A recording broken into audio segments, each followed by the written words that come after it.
Un compromiso de mínimas logró Grecia frente a la troika europea, esto frente a sus acreedores, de modo de estirar el tiempo, de lograr un alivio de cara a julio, que es la fecha clave en la cual debería pagar, y de cara a 2019, que es otra fecha clave que tiene Grecia.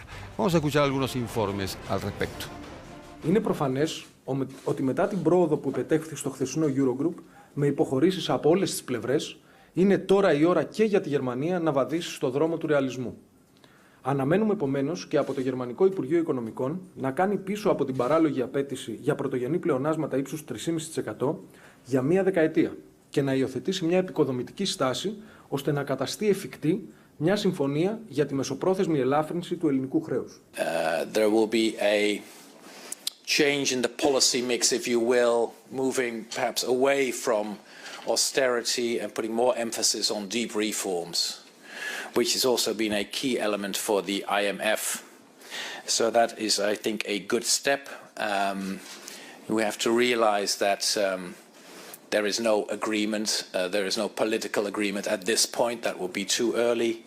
It's a very positive and good step that the institutions have enough confidence and a common agreement to go back to Athens. Αν με ρωτάτε, κύριε Λεβέντη, αν συμφωνώ εγώ προσωπικά και η κυβέρνησή μου στην αναγκαιότητα αυτής της αλλαγής μείγματος πολιτικής, θα σας πω όχι. Όμως όταν πας σε μια διαπραγμάτευση είναι προφανές ότι θα κερδίσεις, αλλά θα αναγκαστείς να κάνεις και κάποιες υποχωρήσεις. Και σήμερα έχω την απόλυτη πεποίθηση ότι πετύχαμε έναν έντιμο συμβιβασμό. Συμφωνήθηκε για πρώτη φορά μετά από 7 χρόνια, και αυτό είναι κρίσιμο, να αφήσουμε πίσω την αρχή της διαρκούς λιτότητας. Και την κοροϊδία που πέφτει σύννεφο στα 2 τελευταία χρόνια, κοροϊδεύουν τον κόσμο, να πούμε, έχουν μειωθεί οι συντάξεις μας, έχουν μειωθεί οι ιατροφαρμακευτικές, έχουν εξαθλιώσει τα πάντα, έχουν τη βιομηχανία σταματήσει, δεν παράγουμε και μιλάνε για ανάπτυξη, δηλαδή καθαρή κοροϊδία ανάπτυξη. Εμείς δεν είχαμε καμία αυταπάτη ότι εκεί οδηγούσαν όλο αυτό το παιχνίδι. Προσπαθούν να το περάσουν στους εργαζόμενους όσο μπορούν πιο μαλακά. Στην ουσία, άλλη μια φορά, αυτοί που θα πληρώσει το κάγκελο θα είναι οι συνταξούχοι, οι εργαζόμενοι. Things that were considered as routine and everyday things, no? For instance, being able to pay your energy bill or your telephone bill are now considered to be extremely difficult. This is one of the characteristics of the crisis that has hit not only the poorest within the population, but also the middle class and even the upper middle class. Και εμείς φυτοζωούμε στο σπίτι μας. Δεν έχουμε βέβαια ενίκιο, αλλά δεν έχει σημασία. Σημασία έχει ότι απλά υπάρχουμε πλέον. Οι Έλληνες περισσότεροι απλά υπάρχουν. ¿Cómo ver la crisis griega sin la mirada del Fondo Monetario por un lado, dividido entre sí para tomar una decisión, de la eurozona por otra, con Alemania en una posición diametralmente opuesta a la de los otros miembros, y con la lectura del primer ministro Alexis Tsipras, que dice que ha sido un éxito fenomenal este acuerdo que se ha alcanzado? Por varias razones. Una de ellas es que el 1% del superávit debería ser aplicado a la creación de empleo, que es justamente lo que falta en Grecia. A su vez, no habrá austeridad, dijo Tsipras, y también dijo que no se tocarán los convenios colectivos de trabajo. ¿Es cuestión de creerle? Es una cuestión de que se repite vuelta a vuelta cuando estamos frente a un vencimiento, lamentablemente en el caso de Grecia. Este es el tercer rescate del gobierno de Tsipras.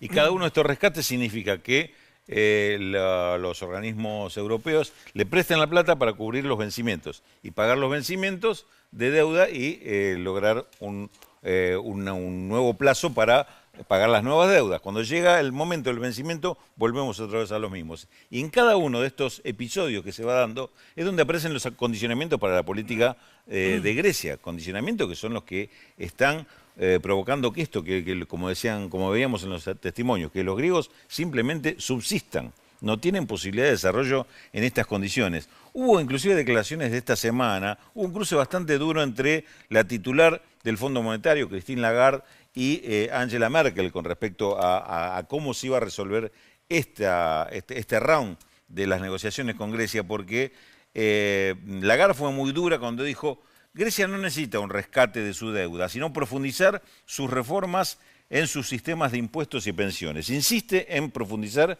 el tema del gasto público y de los ingresos públicos a través de recorte de pensiones y aumento de los impuestos.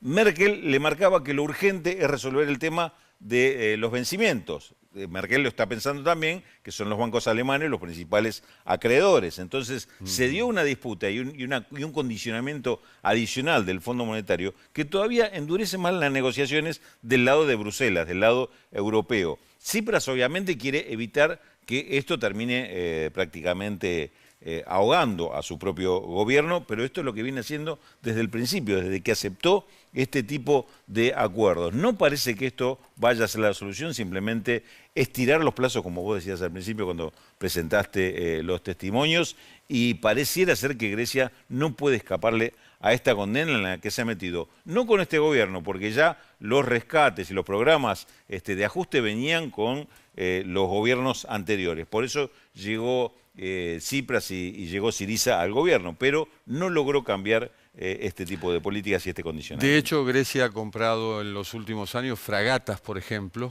innecesarias.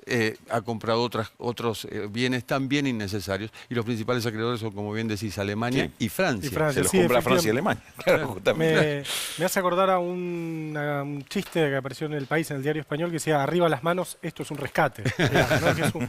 Es un poco eso, ¿no? La Troika le impone a Grecia diferentes condiciones, a veces un poquito más suaves, a veces un poco más duras. En este caso escuchábamos recién que Alemania le estaba pidiendo a Grecia superávit fiscal del 3.5 del PBI por 10 años, algo que no se me ocurre un país del mundo, salvo tal vez Alemania, que pueda garantizar, por supuesto no Estados Unidos, por supuesto no Francia. 3,5% de superávit fiscal durante 10 años, una cosa realmente muy difícil de concretar. Y como contrapartida, si se aflojan estas exigencias, las famosas reformas profundas. Raúl las mencionaba recién. Por ejemplo, cambiar el sistema jubilatorio para postergar la edad de jubilación de las mujeres, reformar de estructura impositiva y demás. Una situación muy delicada la de Grecia. Al mismo tiempo uno se pregunta si la posibilidad de cambios políticos en alguno de los países centrales de Europa no podría generar un cambio en esta política de austeridad, esta presión de austeridad tan fuerte que viene sufriendo no solo Grecia, España, Portugal. Digo, si gana la socialdemocracia en Alemania, por ejemplo, cosa que ahora con el nuevo candidato, con el candidato Schulz, podría ocurrir. Si hay un cambio político en Francia, si gana Le Pen en Francia y Francia se retira de la Unión Europea, cosa que es algo difícil de pensar en este momento, pero que no es algo imposible, o si gana Macron, o si gana incluso el socialismo de izquierda en Francia. Bueno, Europa se va a reconfigurar mucho este año a partir de las elecciones que vamos a ver en estos países, y esto también va a repercutir en la cuestión de la austeridad. Y súmale Países Bajos e Italia.